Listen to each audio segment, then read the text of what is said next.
Hola, hola mi gente, amantes de temas extraterrestres y del universo. Hoy le traemos una noticia impactante de último minuto. La NASA confirma un hallazgo realizado por el Perseverance rovers en el planeta Marte, que hoy ha sido confirmado. Vean conmigo esta rueda de prensa donde nos hablan de posible vida extraterrestre en Marte y el sistema solar. Síganme hasta el final. ¡Comencemos!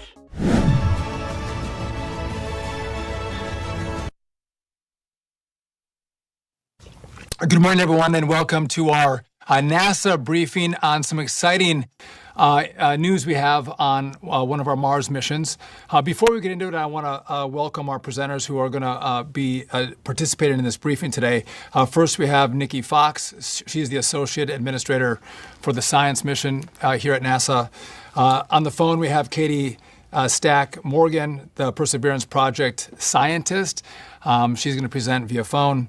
We also have Professor Joel Hurwitz, Perseverance scientist and lead author of the paper that was just released today.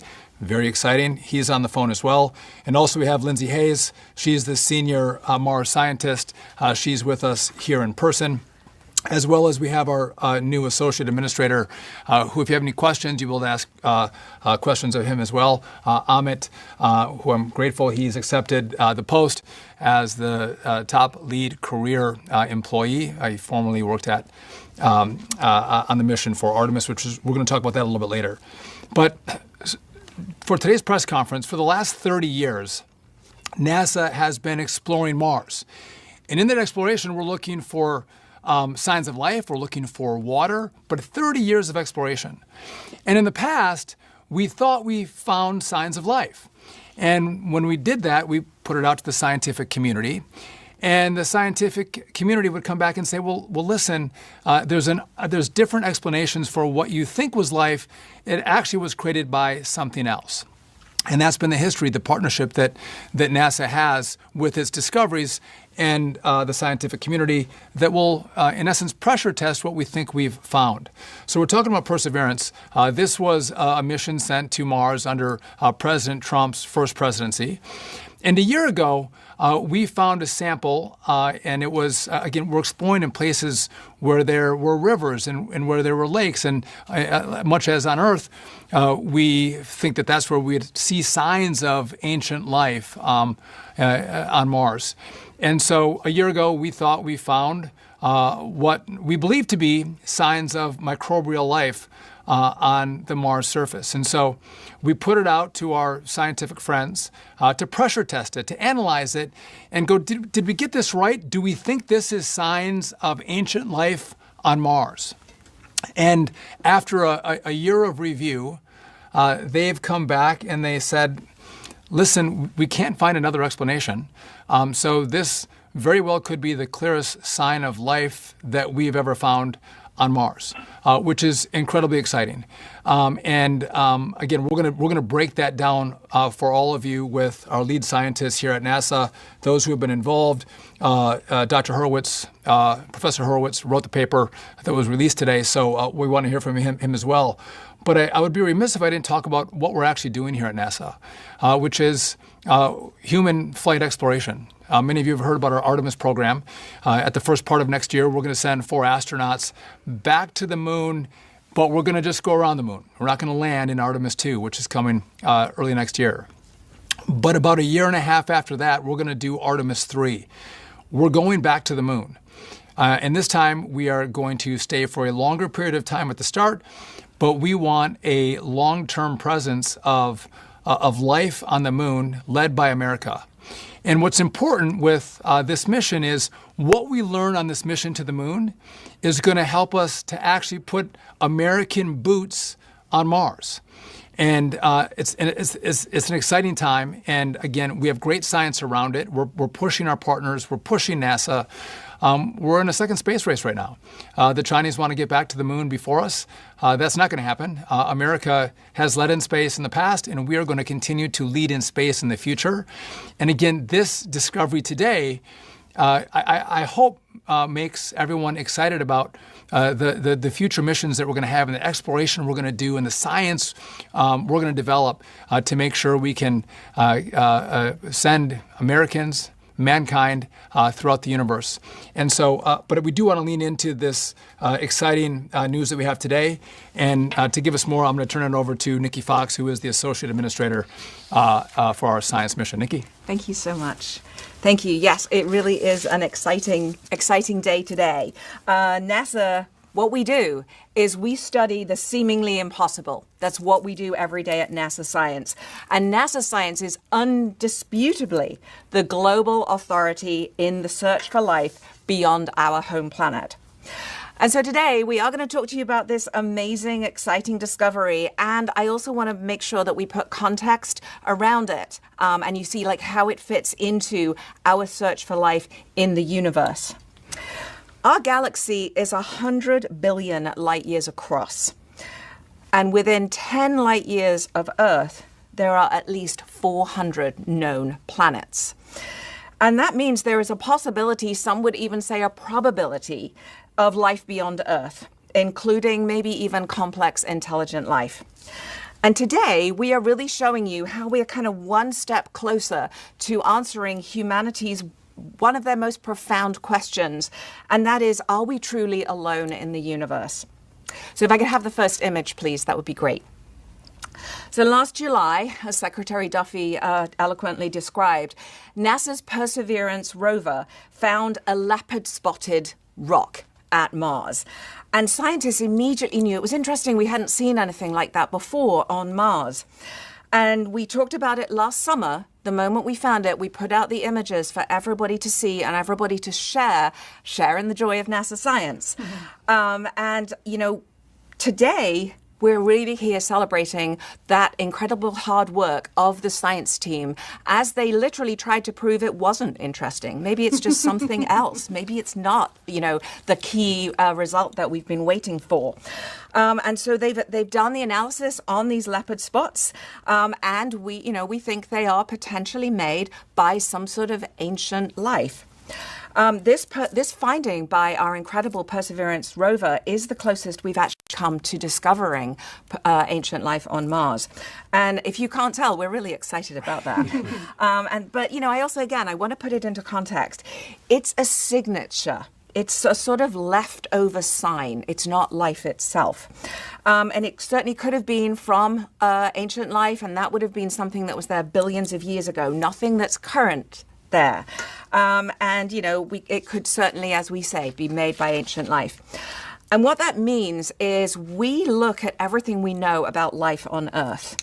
And this is the kind of signature that we would see that was made by something biological. In this case, it's kind of the equivalent of seeing like leftover fossils, leftovers from a meal. And maybe that meal's been excreted by a microbe. And that's what we're seeing in this sample.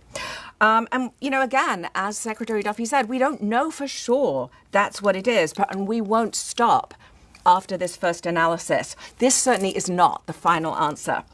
But we have this first result, and we're sharing it with you, the world, and we are asking you to look and give you our analyses also. And that's what we do in NASA Science. This is, how we find our information. It's part of that long journey.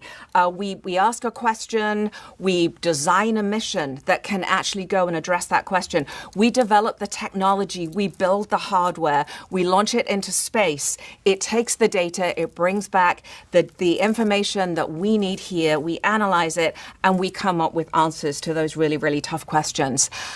We've actually been studying Mars with, even as early as 60 years ago when we sent our first missions there to take pictures of Mars and tell us really that's quite an interesting place and we really do want to send humans there. And so we've been doing this so we can understand the planet so we are ready to send our humans there. We certainly, as we look forward, we plan to send more missions to Mars in support of the Artemis program, which we're really proud of. And it will open the door for humans to study and better understand the red planet and perhaps even one day bring back Martian samples home for us to actually study here on Earth. And I want to underscore the point that NASA science discoveries do not just happen at random. They are the rewarding results from meticulous, long-term strategic planning. We send these missions to really address these incredible questions. And each new discovery helps us just, kind of drive what research is coming next. What missions do we want to design next so we can kind of take that full bench of tools with us to solve the problems of how best to to explore our solar system. First with robotic missions and then with humans. And before I pass it on to my colleagues who are going to tell you all about the details of this incredible finding, I just want to talk a little bit more about how NASA searches for life. And there's so much happening that I am incredibly excited about. We have Europa Clipper that is on its way to explore an icy moon of Jupiter to investigate whether the subsurface ocean underneath that icy crust has the potential to support life. After that, we'll launch Dragonfly, which has been deemed the most exciting science space mission of your lifetime. And it's a drone. It's the size of an SUV, and it's going to be humanity's first airborne science mission to another world. Dragonfly will explore the amazing world of Saturn's moon Titan, which is the only place in our solar system where that have lakes of liquid on the surface.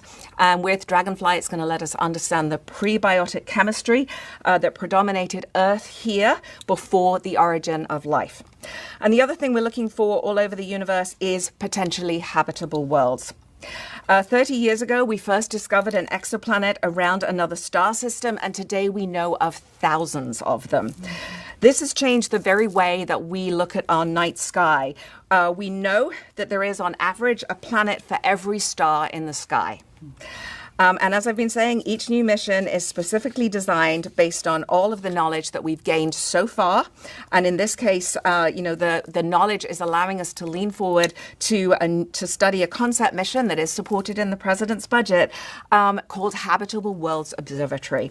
And that will allow us to search for habitable worlds and for signs of life around 100 of our nearest stars. Super, super exciting. Mm-hmm. From its vantage point in deep space, it will observe a variety of critical targets for us to go and explore, for us to sort of put our fleet of telescopes staring at those, including our amazing James Webb Space Telescope, and of course our upcoming flagship mission that we launched in 2027, the Nancy Grace Roman Space Telescope. Super excited, yay Roman.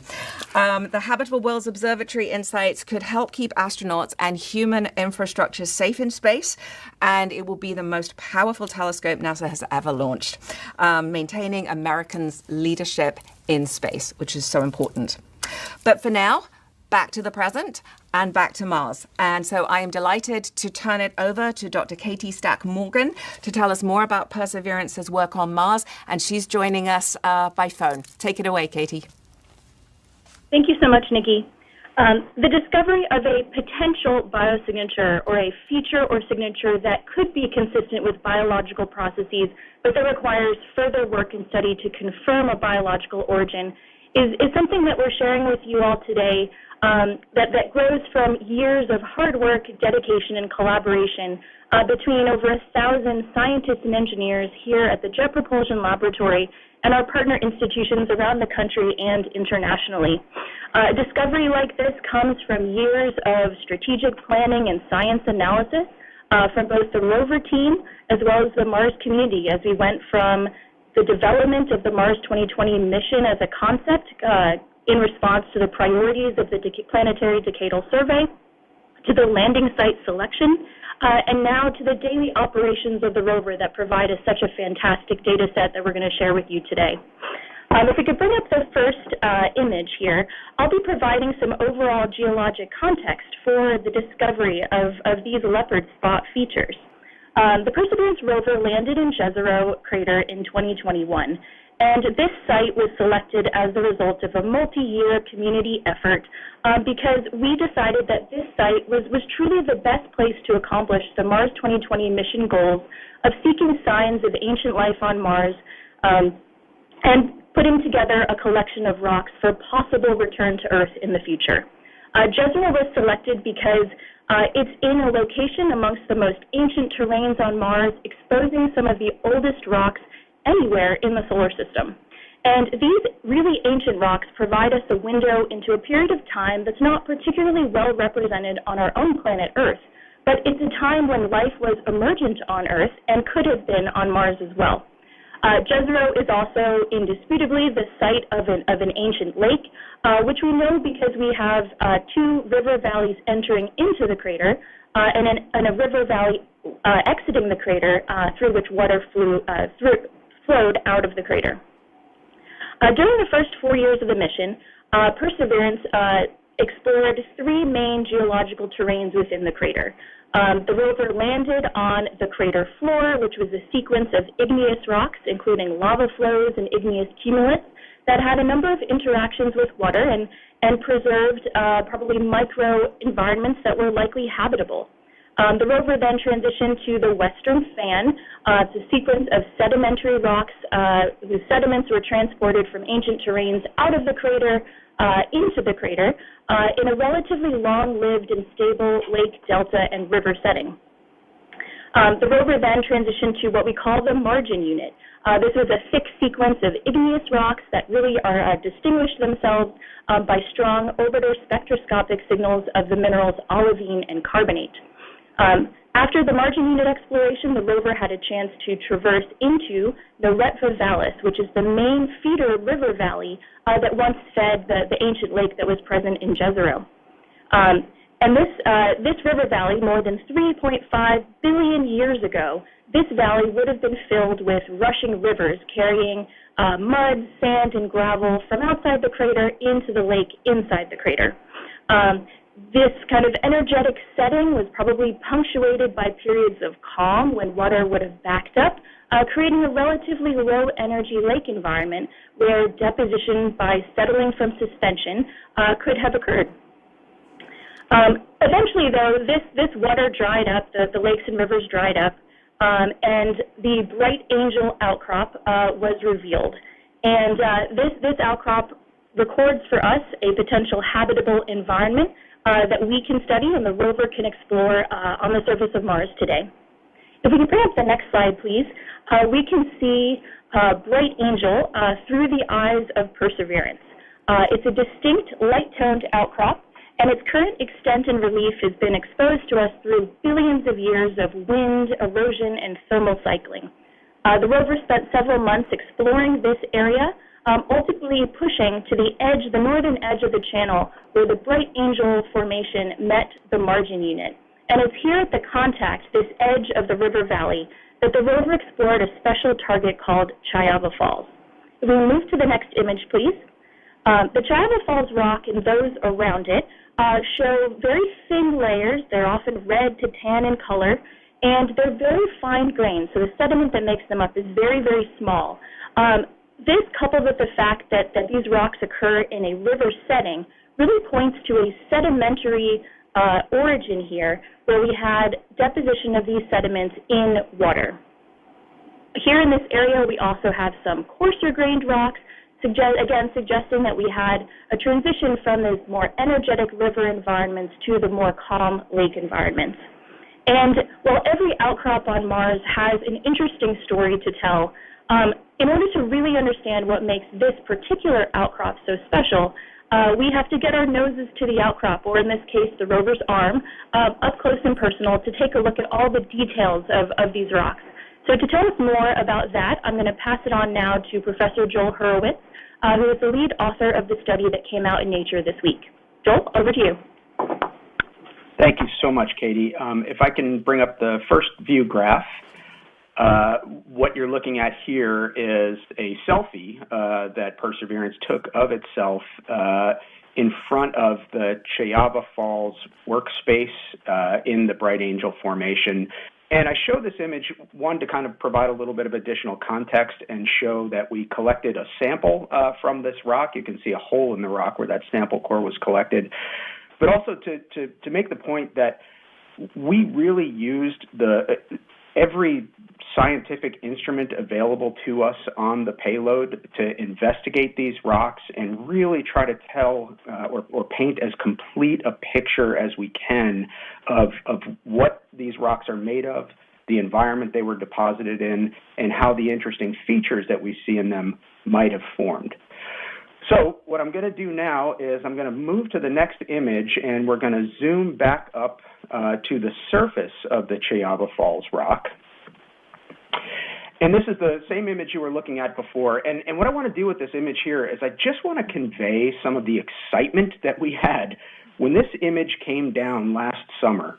And what we saw in this rock were these layers of very fine-grained, rusty red mudstone that had in them these incredible features, these things that we took to calling poppy seeds, which are the sort of dark black spots in the rock, and leopard spots, which are these kind of ring-shaped features that have dark rims around them. These textural features told us that something really interesting had happened in these rocks. Some set of chemical reactions occurred at the time they were being deposited. And so we really wanted to understand what those reactions might have been. And one of the things we wanted to ask ourselves was, is it possible that organic matter might have played some role in the generation of these textural features? So we turned to our organic chemical detector, the Sherlock instrument, and trained it on this rock at the location of those two little black boxes that you see on the surface of the rock. And I'll switch to our next view graph. The data that we got back from the Sherlock instrument was fantastic. What you can see here is a set of spectra that are called Raman spectra. And there's a lot of information on these graphs, but the key thing to take note of is the fact that what we see in these spectra is something called a G-band, and that's pointed out on the image. The G-band for us is a smoking gun indicator for the presence of organic matter in this mud. And we see that G-band in the Chayaba Falls target, and we actually see it in a couple of the other locations that we interrogated around the Bright Angel Formation. And this tells us that we had a rusty red mud that was deposited in the presence of organic matter. So the next question for us was there some reaction occurring between the mud and the organic matter to give rise to those interesting poppy seed and leopard spot textures that we were seeing? So we turned to the other instrument out on the end of the rover's arm called the Pixel instrument. And the results from that instrument are shown on my next slide. Here what you can see is the chemistry of the surface of this rock rendered in three colors, red, green, and blue. And the mixing between colors is telling us something about where elements are present together. What I'm showing you here is that the mud itself, which shows up in red in this color representation, is rich in iron. The things that are purple are rich in the elements iron and phosphorus. And that iron and phosphorus shows up in the poppy seeds and in the rims of those leopard spots. In the places where you can see sort of dull yellow to green tones, that's where iron and sulfur have been combined together in the cores of the leopard spots. And they have been combined into an iron and phosphorus-bearing mineral that we think is vivianite, and an iron and sulfur-bearing mineral that we think is a mineral called greigite. And what's exciting about these finds, this sort of combination of mud and organic matter that has reacted to produce these minerals and these textures, is that when we see features like this in sediment on Earth, these minerals are often the byproduct of microbial metabolisms that are consuming organic matter and making these minerals as a result of those reactions. But there are non-biological ways to make these features that we cannot completely rule out on the basis of the data that we collected with our rover payload. So what we need to do from here is to continue to do additional research in laboratory settings here on Earth, and ultimately bring the sample that we collected from this rock back home to Earth so that we can make the final determination for what process actually gave rise to these fantastic textures. So with that, I'm going to close out and I'm going to turn it over to Dr. Lindsay Hayes for the next part of the program. Thanks, Joel. So in order to wrap us up, I really want to highlight some context for the points that we've made here today. First, we are excited. We're excited to be announcing the publication of this peer-reviewed paper about these features from this about 350 billion-year-old rock on Mars, right? This is about the same time as we see some of the earliest fossils of life on Earth. And so these features are helping us to better understand the potential biological history of Mars. After our announcement last year, the peer-reviewed publication is the next step in the scientific process, and it allows NASA to make the data that we collected from this mission and the science team's interpretation of that data sort of available to the broader science community for further and wider study. This work to investigate the processes that are described here will continue, and hopefully, eventually, this will be followed by the delivery of these samples back to Earth, where they could be studied in terrestrial labs. Additionally, I want to remind everyone that what we're describing here is a potential biosignature. That is a characteristic, element, molecule, substance, or feature that might have a biological origin but requires more data or further study before reaching a conclusion about the presence or absence of life. And then finally, as we have explored Mars, one of our main goals has been to determine if Mars was habitable in the past and whether or not life was ever present. This was part of the reason that we sent Perseverance to Jezero Crater. And the findings that we talked about here, they weren't an inevitable result from this mission, right? They're the direct result of more than decades of work by tens of thousands of people with many different missions that were meticulously and strategically planned, payloads that were developed and missions that were executed capable to lead us to achieving this discovery. Our exploration themes, and I think there's a slide here, have guided the Mars exploration program as it has evolved over time. And these are the reasons why we explore. These missions have expanded our understanding of Mars to more than we know about any other planet other than our Earth. And it's, examples of our combined ability to look at things that allows us to look at things like this Martian meteorite here, which is EETA 79001. This is a Martian meteorite that was found in Antarctica, but combine these kinds of work, the curation of these meteorites, the study of these meteorites in NASA labs, with data from our missions like Viking, allowed us to characterize this meteorite and a whole host of other meteorites as coming from Mars, which allows us to do some additional context with our missions. So all of that combined work, right, there's no other space agency that has conducted such a long-term coordinated campaign in planetary exploration. And this demonstrates American leadership in space and in science, and data from these robotic explorers are now feeding forward to our plans to prepare humans to return to the moon and to go onto Mars as part of the Artemis mission. And so thank you very much, and I'm going to send it back to the moderator for time for questions, I believe. Thank you very much. Thank you so much to all of our speakers today. We are going to move on to the question and answer portion of today. As a reminder to the media, you can hit *1 to get into the queue. We were planning to take one question per person. I also want to make sure you know we do have imagery available, the imagery we showed, as well as some animations that we did not. If you go to nasa.gov, you'll be able to see our press release, and you will have access to imagery there. With that, we will go to our first question, which is from Marcia Dunn with the Associated Press. Yes, hello, good morning. For someone at NASA, what's the latest on NASA's plans to retrieve the samples from Perseverance? Has NASA made any decisions yet on the options put forth by former administration Nelson before he stepped down? Is there any kind of tentative timeline? Thank you very much. So, listen, we're looking at how we get this sample back or other samples back. What I said at the start was this is 30 plus years of exploring Mars, and that is going to continue into the future. This is exciting news. What we're going to do is look at our budgets. We're going to look at our timing, and how do we spend money better, and what technology do we have to get samples back more quickly. And so that's a current analysis that's happening right now. Again, what is the best way to do it, which is what we're looking at and thinking through at the moment. Great. Thank you so much. Our next question is from Bill Harwood with CBS News. Yes, hi. I'm curious. One of my colleagues, Miles Doran, found a YouTube video from back in April that basically highlighted this very formation and talked about it being a possible biosignature. I'm just wondering what's changed since then to warrant raising this to the level of a news conference. Was it simply the peer review process running its course? Because it really sounds very similar to what you guys reported back then. Thanks. Joel? Does Joel want to take it? I think Joel should talk about it since he's the author of the amazing paper. Yeah, I'd be happy to, Bill. Thanks for the question. What has happened in the interim between last summer and now is a variety of things.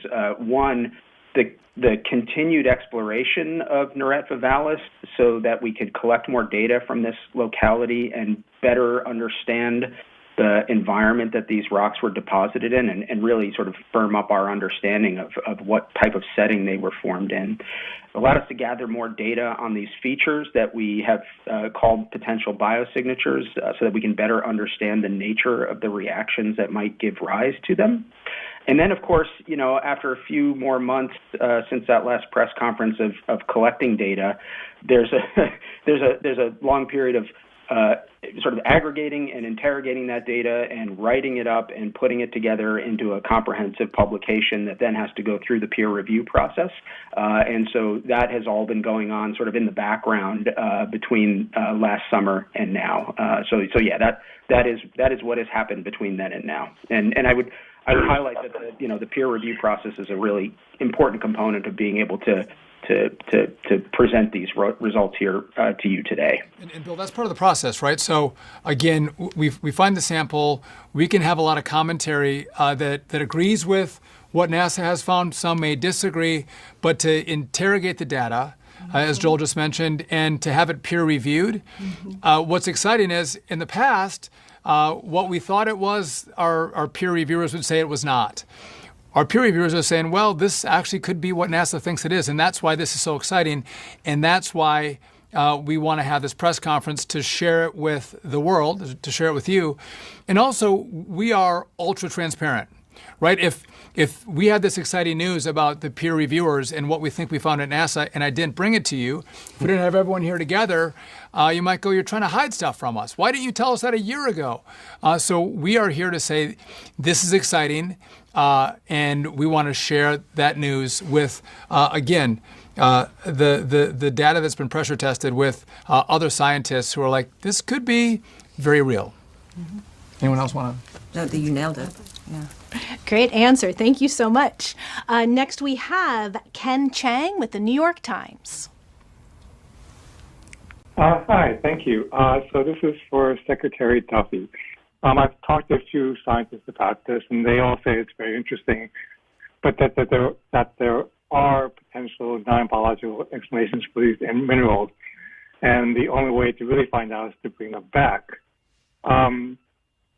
But the Trump administration, in its budget request, called for the cancellation of the Mars sample return mission.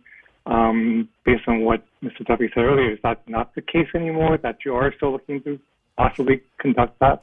So we have to look at all of our missions, and we have to look at the cost and the time on each of the missions that are going to be deployed and have been deployed. And because we care about resources and we care about the time frame, we believe there's a better way to do this, a faster way to get these samples back. And so that is the analysis that we've gone through. Can we do it faster? Can we do it cheaper? And we think we can, and that's why we're not going to take it back on Percy. We're going to actually figure out a different way to bring it back. Again, and we think we can do it faster and more cost effectively. But again, I want to be really clear. This is a 30-year process that NASA has undertaken. President Trump didn't say, hey, let's divert, let's forget about Mars. No, we're continuing our exploration.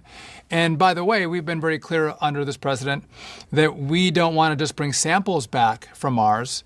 We want to send our boots to the moon and to Mars. And that is the work that we're doing. So, and by the way, Ahmed has even said, maybe we'll send our equipment to test this sample to Mars itself. All options are on the table, but again, we're gonna use the best options possible to do the best analysis possible, to give you the best information possible. All right, then, I will move on to our next question, which is Irene Klotz from Aviation Week. Thank you. For Secretary Duffy, do you expect this finding will shuffle the administration's priorities for returning the samples? And for Joel or Katie, what else can be done remotely to better ascertain if the mudstone organics are biologic or abiotic? Thank you. If Joel and Katie want to go first, I'll answer that second. Yeah, I can take that one. Thank you. While we were exploring the Bright Angel area, we basically threw the entire rover science payload at this rock. And so, we're pretty close to the limits of what the rover can do on the surface in terms of making progress on that particular question. And of course, that was by design, since the payload of the Perseverance rover was selected with a Mars sample return effort in mind. So the idea was for our payload to get us, just up to the potential biosignature designation and have the rest of the story told by instruments here on Earth. We are still in the midst of analyzing the geologic context of this sample, and our scientists are continuing to do the work there. Joel's paper represents, I think, kind of the overview and summary of our understanding, but we have other scientists on the team who will be putting out works over the next year or so, digging more into these details. So I think we'll learn more about the geologic setting of this sample and what that may mean for its potential astrobiological potential. And so that work will be ongoing. But I think in terms of what we could do with the rover, we threw the whole payload at it, and the result was this exciting discovery. Joel, let me know if you have anything you want to add. No, you nailed it, Katie. Thank you. If I may add one other Sure. thing as well. And I'll also add, of course, as we said, as multiple folks have said today, the other really important thing about this, and this is a stage in the scientific process, right? It is not just what else can we do with the rover, but what else can different scientists, around the world and, within our American science and laboratories and such, be able to do and analyze and find and explore and understand more what other potential causes there may be for this type of signal. So it's the rover, but it's also, the broader science community as well. Sorry, thank you. In regard to, does this change the mission? I would say, no, listen, we are about manned exploration, human exploration. But as part of human exploration, you need science, right? And so what we do on Mars, these missions help us in what we're going to do in the future as we do go back to the moon and eventually get to Mars. We study our own atmosphere to learn from what we have here on Earth in our atmosphere, what we can learn about other atmospheres potentially in our galaxy and beyond. And so, no, this is consistent with the President's vision and mission of continuing the science to support human exploration beyond Earth. All right, thank you very much. Some interesting answers. Next up, we have Andrea Leinfelder with the Houston Chronicle. Hi, you began this news conference talking about, past discoveries that might have suggested life on Mars, but ultimately were something else or could have been something else. Can you run us through some of those again? Thank you. Sure, absolutely. I mean, of course, there is the ALH 84001, which was an understanding of a meteorite that we found that had some very interesting signatures. Going further back, there was the Viking data and trying to understand exactly how to interpret that data.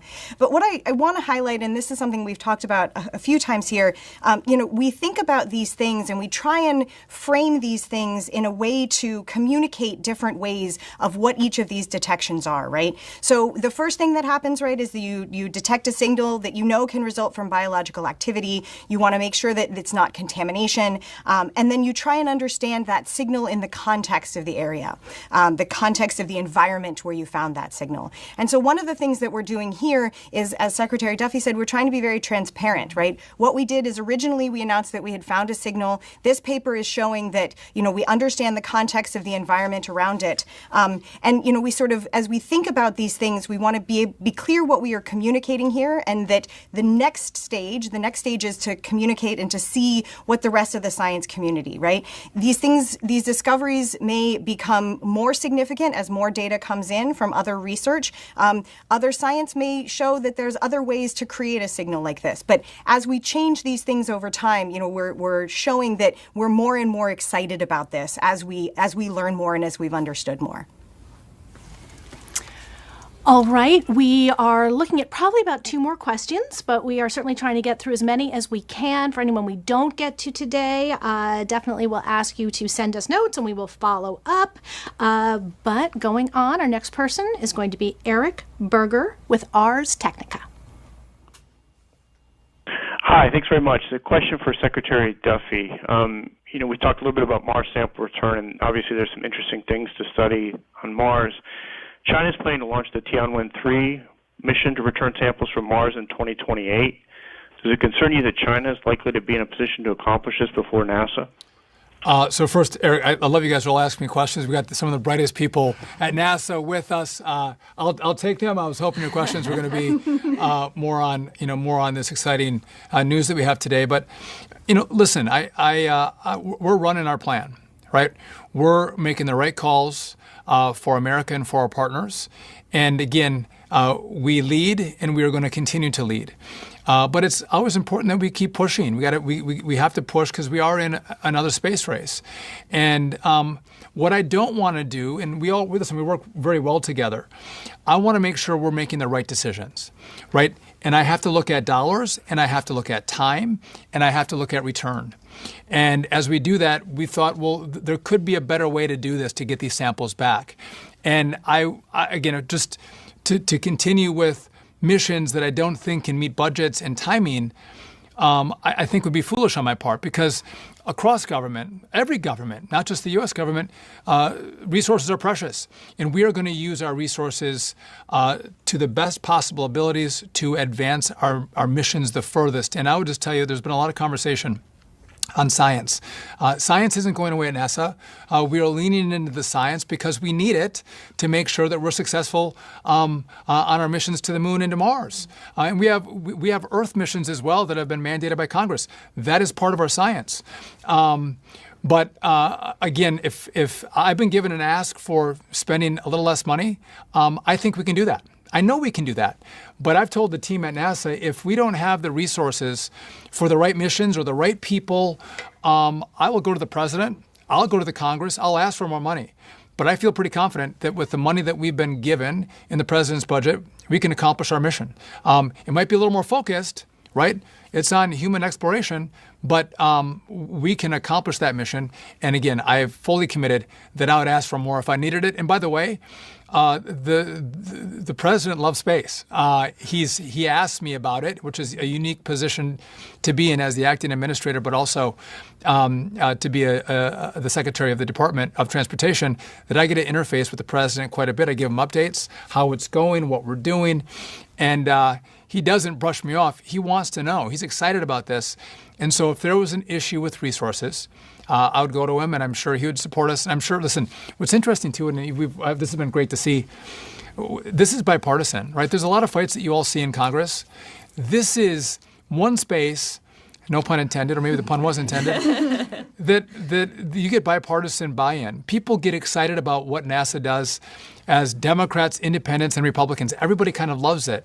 And they would also respond to us, I think, in a positive way, should we come to them and say we need resources for something in addition to what we have the money for today. So, no, the mission hasn't changed. And we're going to continue to forge on, and I feel very confident that we can do that. May I add? Yes. I want to pull on the thread that is, at no point has this administration said we don't care about samples. You know, we brought back samples from the OSIRIS-REx mission. We opened those recently, and we found amazing things from that asteroid Bennu. Look at what we've done with the samples from Apollo. We recently opened samples that hadn't been opened. They were curated, and they were, we opened them, and we've been able to study them with unprecedented machinery and instrumentation that we have here on Earth that did not exist when we first took the samples from Apollo. So it shows the value of these samples, and these samples are carefully curated. These are not just going there and picking up a rock and bringing it home. These samples are precious. We want to make sure when we bring them home, we bring them home right. But just by the way, they're very cool samples, and they are precious. They're precious. We do have to work on the naming of these samples. There's I don't know what TTI. J21, I'm like, whatever it is. Leopard spots. Leopard spots. We can do a little better on the naming front. All right. I said we'd do just one more question, so we're going to sneak that in. Again, to the media online, please do write us emails. We will follow up as needed. But our very last question for today will be Jeff Faust with Space News. Good morning. Probably a question best for Dr. Hurwitz. You mentioned that there may be possible non-biologic explanations for the features you're seeing. I wonder if you can elaborate on what those might be, and if you could be able to distinguish between them short of having the samples back in the lab on Earth. Yeah, thanks for the great question. So we actually go into this in some detail in the paper. What we think is possible is that the mix of ingredients that went into this mud, or into this rock, the mud and the organic matter, if combined under the right conditions, could result in chemical reactions that could produce the minerals that we see in the absence of biology. And really, I'll just highlight one of them. The iron sulfide mineral I described, called greigite. One of the ways that you could combine the organic matter and iron and sulfur from the rock together and form that mineral would be to heat the rock up and basically sort of cook those ingredients to produce that new mineral phase.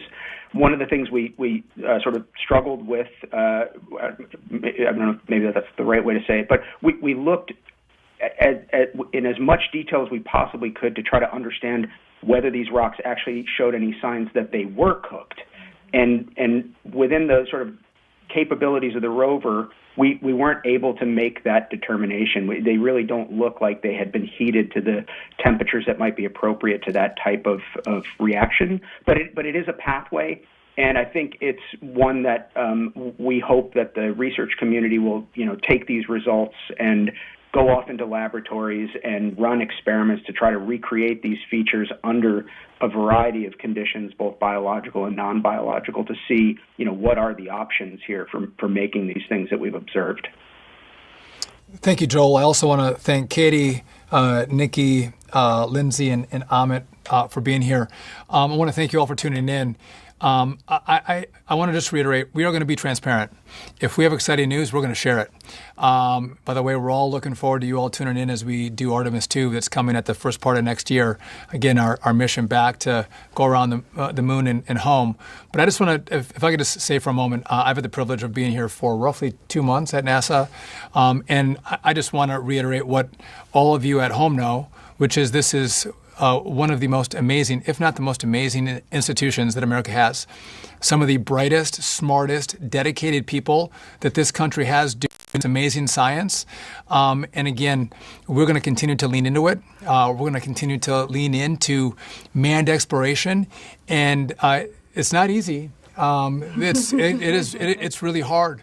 But when you have the smartest people in the world on this team, working to that end, success is never guaranteed. But I feel very bullish on our future and what we're going to find and the places that we're going to go with this great team at NASA. So thank you for tuning in. We'll continue to let you know what we find, what we see, what we think as we go through this process. So thank you very much. Y recuerda, por favor, si te gustó el video, danos un like. Esto nos ayuda muchísimo en seguir creciendo. Y sobre todo, suscríbete. Y muchas gracias y hasta la próxima.